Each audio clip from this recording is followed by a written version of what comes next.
What's up, everybody? So we're back on the shop with another Shop Talk Tuesday, and in this episode we need to finish the blade portion of this blade. Now the reason why I say the blade portion is because the handle is going to be done in next week's Shop Talk Tuesday, so that I can break down the whole entire handle process on a knife like this, like I did on the last build, and get into real, fine-tuned little detail for stuff like that. Now, before we get into the video, there's one thing that I want to mention real quick, like a shameless plug type deal.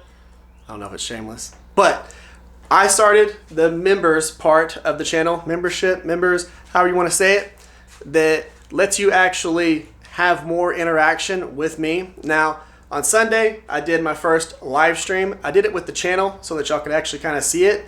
I'm going to be doing another live stream with the whole entire channel on Thursday, and you're going to actually get to see me purposely mess up the bevels on a knife and then correct them. So the things that people typically have issues with, I'm going to actually go through, I'm going to grind bevels, and I'm going to mess them up, and then I'm going to show you how to correct it in the grind process. So be on the lookout for that. It'll be Thursday evening. I live in Texas, so it's going to be the evening of Thursday, Texas time. Yes. So we're going to have that. Now, when it comes to the membership program, you've got two different membership levels. You got a regular member and you got a VIP member. A regular member, you get access to things like my templates. I'm going to be doing a monthly upload where you get the actual PDF file of one of my templates. You're going to get one a month. Plus, you're going to be able to participate in the live streams that I'm going to do regularly on that section of it. So people will see those cool live streams. And the cool thing about the live streams is you get to type and help kind of direct the flow of the live stream as if we were having a conversation, because we will be having a conversation. Yeah. Now, when it comes down to it, there is another step. There is a VIP section. You get the other stuff, plus you actually get a one-on-one call with me, whether it be a phone call or a video call, where we actually get to go through. If you do a video call, we can go through and you can actually show me what you're doing, and I can help you correct it in the video. I can show you different things with hammers, why I choose different steps. We can just talk, whatever you want to do. But the whole point behind those calls is to help elevate your process and make it easier on you. So those are the two different levels. If you want to go ahead and do it, cool. There is a icon below the video where you can click on it and you can actually see those things. And like I said, I'll be doing weekly live streams on that, plus we'll get that monthly phone call or video chat to where you actually get to have me one-on-one, and we can go through and talk about things, and I can try and explain stuff and help elevate your skill within knife making. So guys, check it out. Let's get into it. Let's make this thing happen. Make this look like a blade. Let's get it. So we're going to start this off with some grain refinement cycles or thermocycling, and I've already done what I would consider an annealing or a normalizing step, where I've taken it up to 1600, just above that, made it nice and a good even heat all the way through at that just above 1600 degrees, and then I let it cool inside the forge to reset the steel. Now what we're going to do is we're going to go ahead and bring it up to 1500 degrees, let it cool outside of the forge up here on top, and still air. There's no fan blowing or wind in here. So bring it up to 1500 degrees, and then we're going to bring it up to just under 1400 degrees, bring it out, let it cool again, and that's going to refine our grain structure so that when we quench, we have a nice smooth, silky grain structure and not something that's big and gritty. Now the reason why I'm doing this pre-bevels is because I've already forged in the bevels. So now I can do this heat treat process, and then let's say we get a little bit of something going on there, I can go ahead and correct that, and then I can fix anything else in the grind. So we're going to go ahead, do these cycles, 1500, cool, just under 1400, cool, and then we're going to bring it up to right at about 1500 degrees, quench it in 120 degree peanut oil. I love this oil. I've got great results with it, so I keep using it. I do have AAA and Parks 50, but I'm going to keep using this for right now. So we got that, and we're going to get it quenched, And then we're going to go ahead and file test it. So let's get it.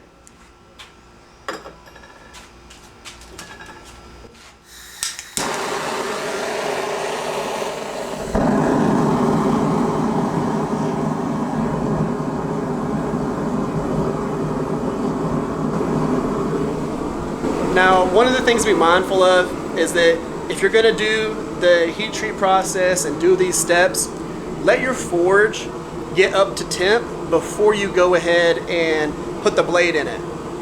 Just let it get to temp so that you can control the temperature of your blade a lot better. There's no cold spots in the forge. You want that whole entire chamber to come up and be a nice consistent temperature, so when your blade goes in it, you don't end up with a hot spot in the middle of your blade and a cold spot at the tip, or a hot spot at the tip and a cold spot in the middle. You want to be able to make sure that you can get a nice even heat throughout the whole entire blade. So wait for it to fully come up to temp and then put your blade in there and control it from there. Now for me, my forge is built a little bit different. Y'all have seen it in a few different videos. Let me bring this off here real quick. So within mine, my flame is at the top of the forge and creates kind of like a cyclone inside there. So there's no actual flame on the blade itself. My blade goes down into the bottom there. The flame is hitting the wall and the heat is rotating in there. And then I go ahead and have my blade in there, and it keeps me from having to do like a baffle tube or something like that a lot of people do. It keeps me from having to do that. All I got to do, put the blade in there, there's no direct flame on it, and it helps me get a nice even heat. That's the reason why I built the forge like this, so that that flame wasn't directly on the blade, giving me weird hot spots. So if you have a forge and you can do something like that, definitely suggest doing it.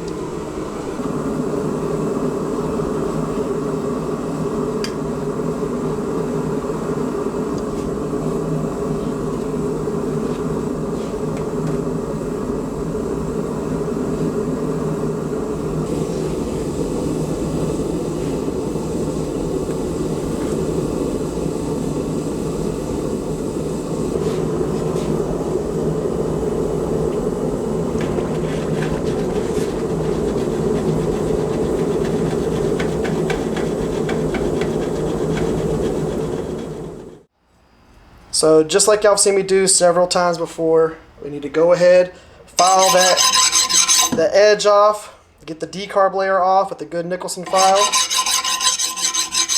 Once we get that higher pitch ringing noise, we know we've taken off that decarb layer. Then we take 65 HRC file.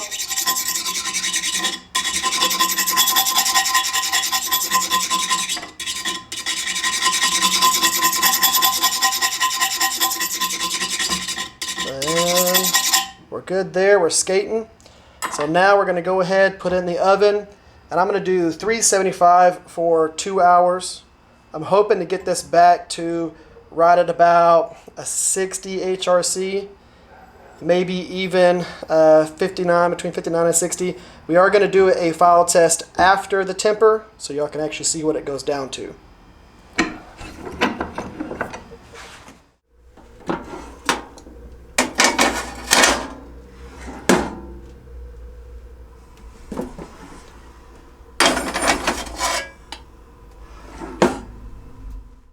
So now that we have it tempered, we got a nice straw kohler down the edge here.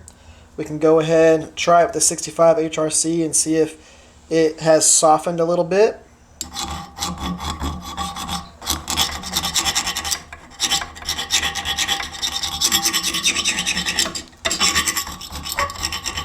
And I mean, it really hasn't. So, it's still ridiculously hard. It's still, for the most part, skating is 65. I mean, you can kind of feel it grab a hair. It is putting semi sort of scratches in here, but like it's kind of grabbing there, but not much.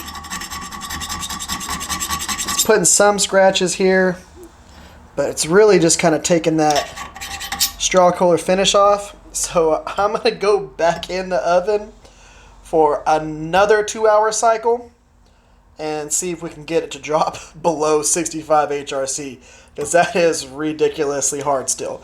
So we'll try it one more round and then we'll file test it again. So now with a 60 HRC file, where I tested a little bit, the 60, you can actually get it to bite a little bit going down the cutting edge. It's not really grabbing the heck out of it, but it is. I am able to scratch it with the 60. Now with the 55, it just skates. It doesn't grab anything. It doesn't even scratch it, like the finish off of it.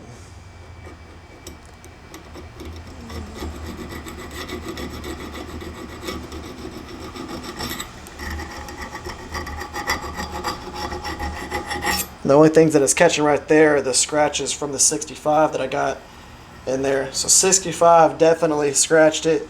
A 60 was scratching it a little bit. A 55 wasn't coming close. It's probably closer to about a 58, 59 HRC, which is going to be fine for a blade like this. So I think that'll work. Now we can go ahead and get our bevels done. Start working on that. So now that we've got everything tempered how we want it, we can go ahead and start grinding our bevels. I'm going to start this off by making sure that the blade is nice and straight on that cutting edge. And I know that I need to remove a little bit off this side here in order to make it perfect. So I know that my heel right here is nice and even down and through to the tip, but we got a little area here where it kind of is thicker and it kind of bows out over here. Now this side is straight. It's this side that kind of comes out, and it's just because this area wasn't forged down enough. But whenever we straighten out the edge and we start bringing our bevels up, everything's going to even out. Our blade itself is nice and straight, so we'll be good by removing that little bit of area here and then straightening down that side, and we should be good. In order to get that, I'm going to be coming in here at an angle like this, and I'm going to be removing that little bit of a bow right there and making it to where it's nice and straight. Once I get that done, then I'll scribe my center edge. We're going to come in at an angle like this, so it's a lot easier to get it straight. Come through, do it to the other side, and then we'll start doing our, edge and everything from there.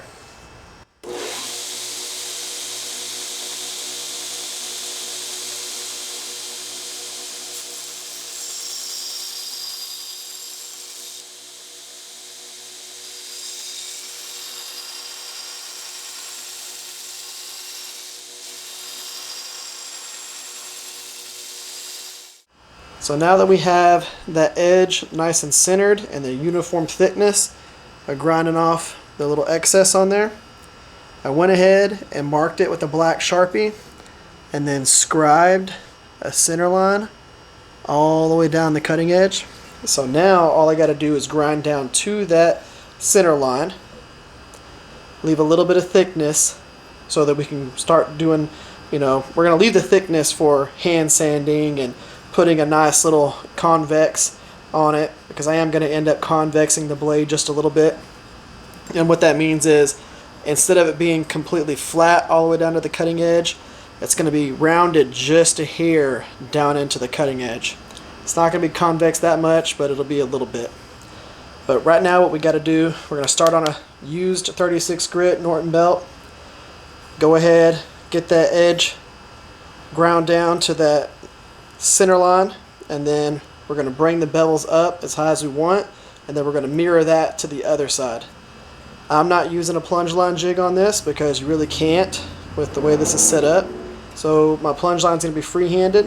What I am going to do is make sure that this belt is overlapped over the edge about 1/8 of an inch, maybe not exactly a quarter, but in between, you know, a quarter and 1/8. So that way it doesn't leave a super crazy sharp plunge line, because I want it to kind of smooth up into here. And I think it's going to look good. We're going to see how it goes. Go ahead and start grinding.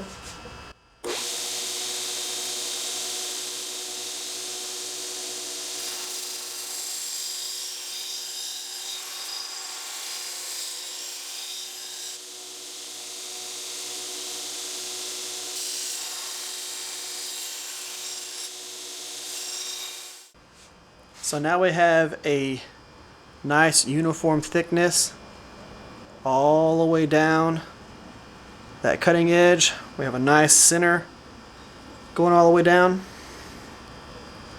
And that is the thickness that I'm going to leave, that you can see just the shininess. It's about the thickness of about a dime right now, all the way down the cutting edge. That's what we're going to leave it as we grind our bevels up. It shouldn't take that long.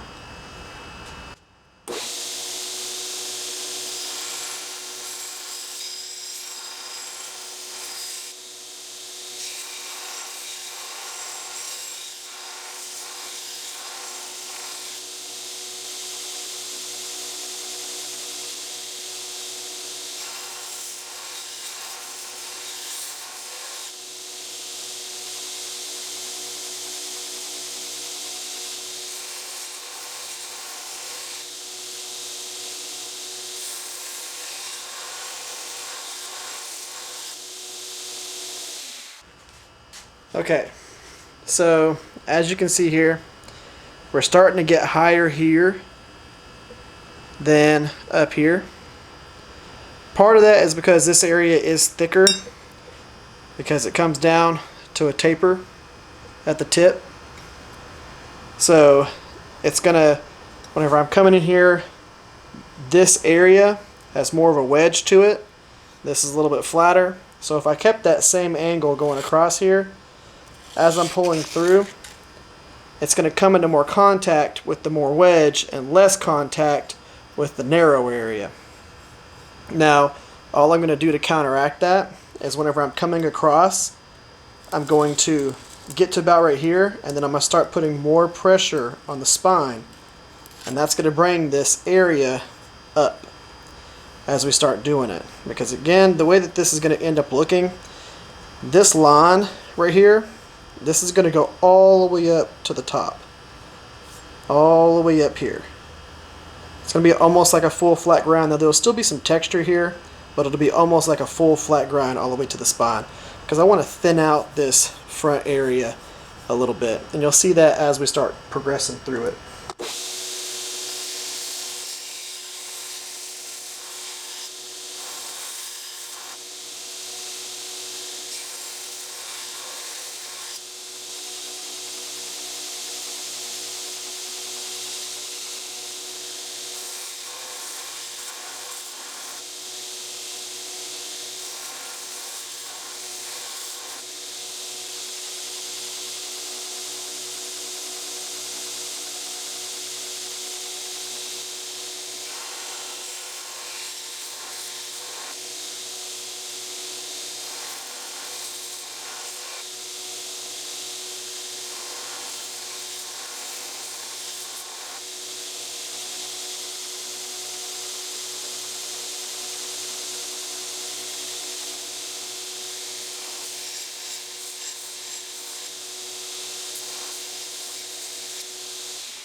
So one of the things I was asked on the last live stream that I did is trying to get this tip ground in nice and even.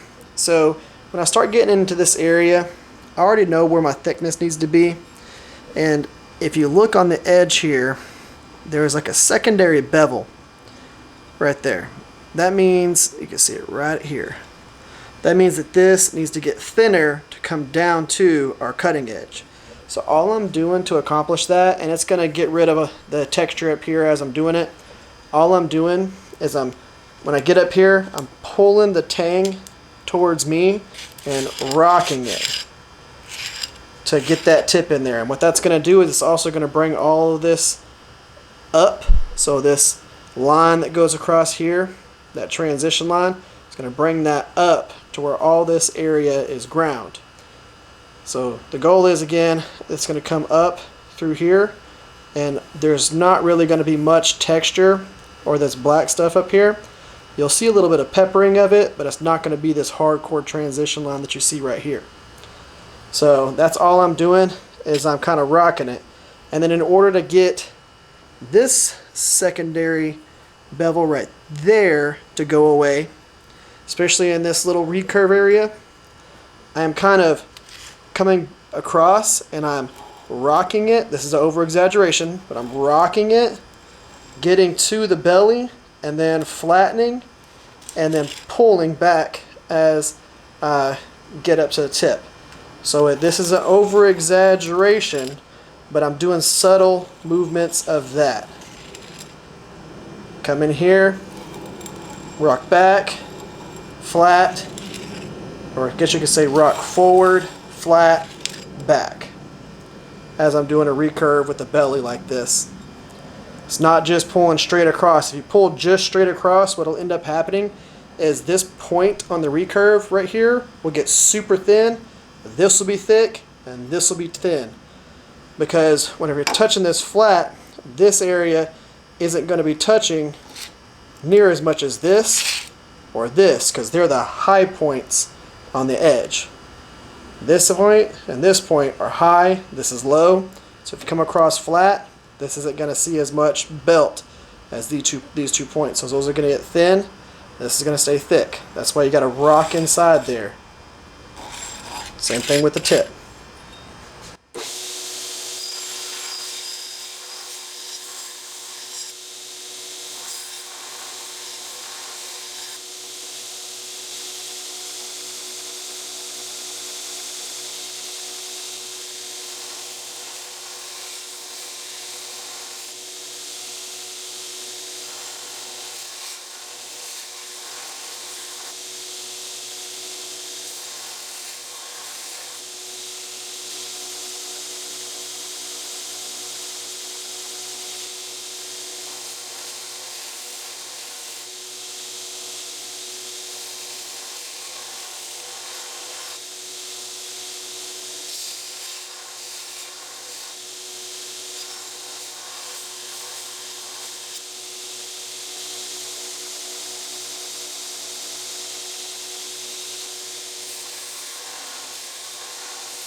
So that's where we're going to leave it for this particular belt here, because the next belt that we do is going to bring that transition line up just a hair more, and then when we do the last belt, it's going to take even more of this off. So you got to be prepared for that. You don't want to go all the way up to where you're going to be finishing, because we still got to get all of these lines out, and as we're grinding these lines out, it's going to take more of this off, and all that's going to be left is a little bit of the texture along here. But we have some nice big old bevels that are going to look great when we finish them. And I think that looks perfect. So now I'm going to end up replicating that onto the other side. And the easiest way to be able to do this, to replicate this with your plunge line here, is follow all of the scratches on this side. So whenever I'm coming through and I'm getting on this, all I'm doing is making sure that those scratches match the belt. So all you got to do is run them parallel to the side of your platen, run it parallel to the side of the belt, and as long as you're doing that and you're coming up to this point here, by default you're going to be working that same area. You're just going to this little point right here on the other side, and that's where you're stopping. And then you're just following these striations to make sure you stay within that same area. That's the easiest way to repeat the bevels to the other side and make sure your plunge line semi-matches up. I'm of course going to be coming in here and sanding and doing all that stuff to make sure everything's perfect, but it's going to be nice. There's almost no plunge line here. There's just a transition from forged texture into the actual blade, and that's why that's what I wanted. I didn't want a huge plunge line crease right there, just a step down. I want it to be subtle, show off that forging. So now I'm going to repeat that to the other side, and then we'll go up to the next belt. So now we have the 36 grit phase done. We can go ahead and start. I'm going to try out this 320 grit belt, so I'm going to go straight from 36 to 320, and we're going to see what this does. If I got to go back down a couple of belts, I will, but this is a brand new 320. We're going to see how it works.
So now we're going to start hand sanding this, and on the belts with the 2x72 I took it up to 320 grit and then a Scotch-Brite. Now I'm about to come back with a 220 grit, and you can see all the lines are going this way.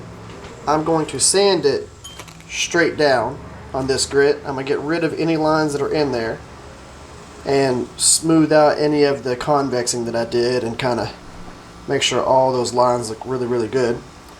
But we're going to sand this way. On the next one, we're going to sand at an angle, and then on the next one, we're going to sand down, and then we're going to put a Scotch-Brite finish on it, but we're going to be using a pad, not a belt.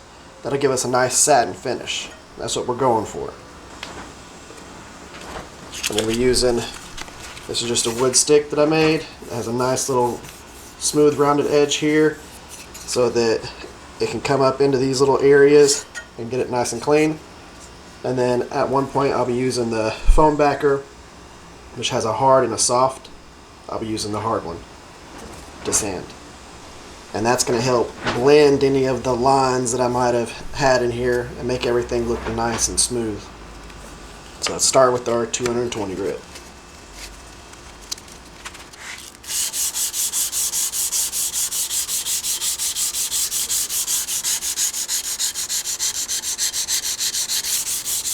So there's something I want to mention as I'm doing this. When it comes down to this particular step, which is still that 220 grit, you don't want to go up to the next sanding grit until you've completely removed all of those scratches. The scratches that are going this way from the grinding on the 2x72, you want to remove every single one of those before you go up to the next grit, because you'll not get that scratch out with that higher grit. You want to get everything out because the finish of your blade really matters. Now, if you want to show some of the lines, that's fine. But if you're trying to put a nice satin finish, the last thing you want is your satin finish having scratch lines going this way, and then you have a couple of just random little lines going like that. People are going to see those because they're going to stand out a lot. So you want to make sure you sand all of those lines off first.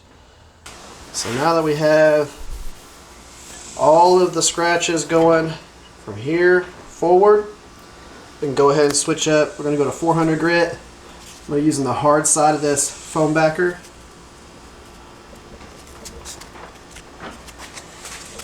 And we're going to be coming at an angle across those scratches.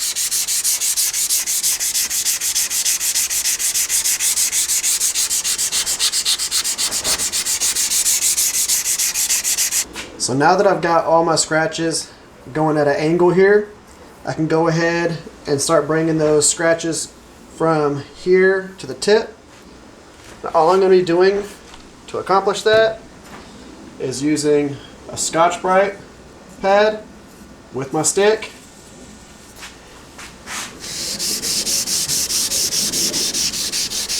We're going to blend everything together.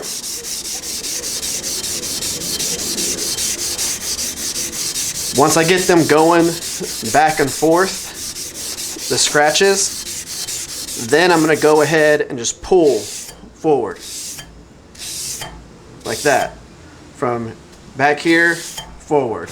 All we're doing right now is just blending everything in with a Scotch-Brite.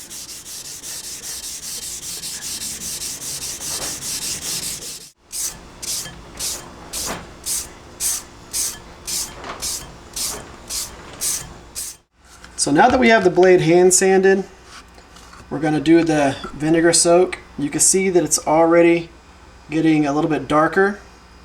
What that's going to do is it is going to darken the blade a little bit, but we're also going to get rid of any of the forge scale that's left on here. Now we're going to be soaking this for about 3 hours, and we're going to check it at the halfway point, so about the hour and a half mark. Make sure it's still going good, clean it, and then put it back in there. But we'll see what that looks like. If I got to leave it in there longer, I will, but we're going to try out 3 hours and check it at the 1.5 hour mark, but it should put a nice finish on it. Alright, let's go ahead and take this out of here.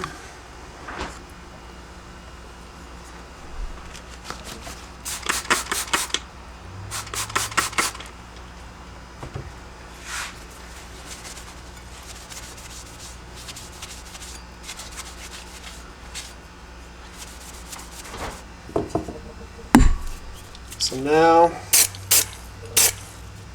a little bit of lubricant on there.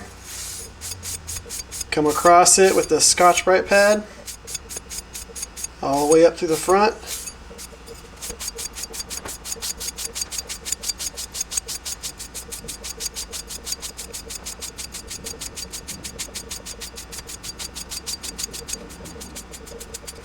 All the way around. We're even going to get up here in the bolster area.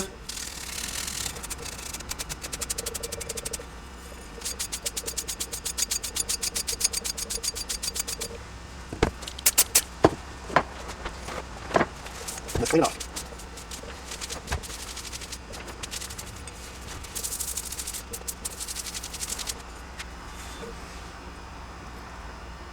And that is the finish that you're left with. Of course, I'll give you all a close-up of this as we start doing the outro, which will be here in just a few seconds. Alright guys, let's go ahead and wrap this Shop Talk Tuesday up here. Now, I think that this is turning out absolutely awesome, but I'm always interested to know what y'all think. Got a nice clean set of bevels on here, real smooth finish. And I love the transition between the forge texture and the bevels, the bolster area, all that stuff just stands out so much, and I think it looks really cool, especially coming from these nice clean bevels. I really like this finish, doing the vinegar soak and then doing the Scotch Brite, because it puts this nice matte, kind of darker finish on the bevels, but still lets them be clean. And I think it turned out real nice, especially going all the way down that spine too. I just think it looks cool. I think it's a good looking blade. I think it's going to look awesome when we do the handle to it. And that's of course going to be next week's video. That's going to be this piece of wood right here. Now the way that I'm going to do this, a lot of people might think that I should do it this way because the way that the grain looks, but I'm not. I'm going to do it this way so that it's like this. And the reason behind that is I want all of this cool stuff that's going on there to be shown off at the end of that handle. So the bulk of that, the handle is going to be this area here, and you're going to get to see everything all the way around, 360 degrees around that handle. So the benefits of doing a hidden tang knife is you don't have anything obstructing any of the design of the wood. So I'm going to show that off and leave the dark part up towards the blade, and I think it's going to look really cool. Now, if you agree with me, cool. If you don't, it's not going to make me do something different. I'm going to do it that way, and I think in my mind that it's going to look awesome. Now, guys, one of the things I wanted to mention, of course, I know that these videos are a little bit longer, the ones where I'm breaking down the processes. Hopefully y'all are okay with that. I know that I could do voiceovers and probably shorten the videos down quite a bit, but sometimes whenever I'm explaining something, I need to be able to point at the thing that I'm talking about. And if I'm doing a voiceover, it would be a voiceover of me doing work, and I'm not able to point and go, this is the thing that I'm talking about. This is where we would move it up. This is where we transition. This is how we do our hands. If I'm doing a voiceover, you don't get to see the actual motion of the things that I'm talking about. And I think that it just makes sense to make the video a little bit longer and actually give you those details, because you can come back to this video 6 months from now, a year from now, 2 years from now. You can just listen to particular parts of the video if you want to and get the takeaways that you need.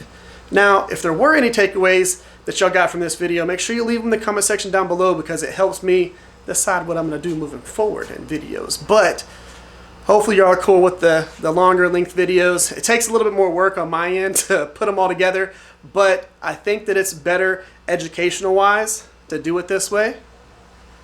And let me know if you like it. Guys, next week we're doing a handle. On Thursday I'm going to be doing my YouTube live where I actually screw up a bevel on a piece of steel and then I correct it.